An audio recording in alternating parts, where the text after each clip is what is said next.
నేడు రాష్ట్ర వ్యాప్తంగా భారతీయ కిసాన్ సంఘ ఆధ్వర్యంలో జిల్లా కలెక్టర్ గారికి గవర్నర్ చెప్పిన విధంగా రైతు రుణమాఫీ కానీ రైతు భరోసా దాని మీద పూర్తయినట్టు వారు ముఖ్యమంత్రి గారు ప్రకటించారు. వారు గవర్నర్ కూడా వారు మాట్లాడారు. దాని మీద ఈరోజు గ్రామంలో ఏఈఓల దగ్గర వారు మరి ఏఓల దగ్గర కానీ ఇప్పటికీ చాలా దరఖాస్తులు పెండింగ్ ఉన్నాయి. వాటిని ఒకసారి పరిశీలి చేసి జిల్లా శాఖ తరఫున మేము మళ్ళొకసారి గుర్తు చేయడానికి కలెక్టర్ గారికి వినతి పత్రం ఇచ్చారు. మొన్న ముఖ్యమంత్రి గారు అసెంబ్లీలో మొత్తం రుణమాఫీ మొత్తం జరిగిపోయింది, అసలు ఏం లేదు అని స్టేట్మెంట్ ఇచ్చారు. దానికి మేము ఒకటే కోరుతున్నాం, అయ్యా జైత్యాల జిల్లాలో దగ్గర ఒక 60,000 పైన రైతులు రుణమాఫీ కానీ రైతులు ఉన్నాం. మరి మీరేమో మొత్తం సంపూర్ణంగా రుణమాఫీ అయిందని అంటారు. మేము ఒకటే రైతు ఐక్యత తరఫున ఒకటే కోరుతున్నాం, మీరు రుణమాఫీని గిట్ట ఒకవేళ ఈ అసెంబ్లీ సెషన్లో గిట్ట మీరు ఏదో ఒక టైం కనీసం ఇంకో 2 నెలలు 3 నెలలకు మేము బాకీ పడ్డోళ్ళకు మేము ఇస్తామని చెప్పి ఏదైనా ఒక స్టేట్మెంట్ ఇవ్వకపోతే మాత్రం మేము పెద్ద ఎత్తున మేమంతా సమిష్టిగా నిర్ణయం తీసుకొని పెద్ద ఎత్తున అసెంబ్లీ ముందట నిరసన తెలపడానికి ప్రయత్నం చేస్తున్నాం.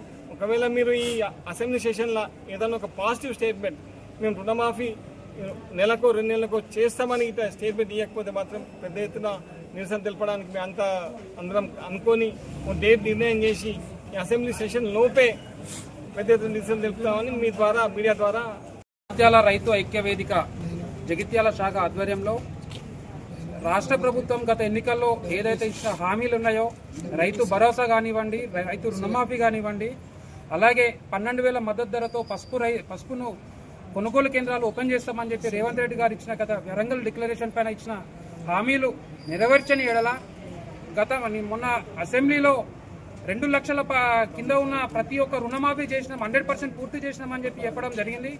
అది ముమ్మాటికి తప్పు అని చెప్పి అది ఇంతవరకు నెరవేర్చకున్నా కూడా దాదాపు ఒక 60% వరకు ఇంకా ఇంతవరకు నెరవేర్చలేదు.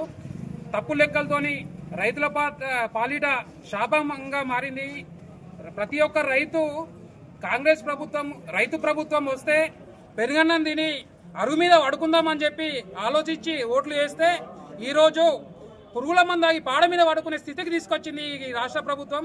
ఇకనైనా కళ్ళు తెరిచి రైతుల యొక్క గోసెను పట్టించుకోవాలని, కొనుగోలు కేంద్రాలను తెరాలని ఈ రైతు